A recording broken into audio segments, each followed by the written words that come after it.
Natuloy ang programa, pero bakas sa mga organizers ang lungkot. Nag-alay sila ng dasal para kay Melody at dalawa pang kasama at para sa mabilis na paggaling ng sugatang si Ronald Lita.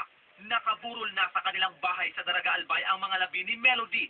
Ang mga pangarap at magagandang katangian ni Melody ang nais nilang maalala ngayon.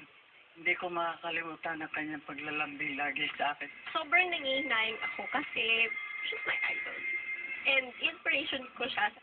Bagamat masakit, tanggap na rin ng pamilya Orense ang sinapit ng paboritong makeup artist ni Melody na si Alden. Gayon din ang namatay na driver na si Santos. Pagbuot ni Lord yun. Wala kitang magagawa niyan. Talagang masakit na malaman mo yung anak mo na aksidente. Kaya ayaw ko nga tumingin eh. Tuloy naman ang pagsasampa ng kaso laban sa driver ng bus. Iniutos na rin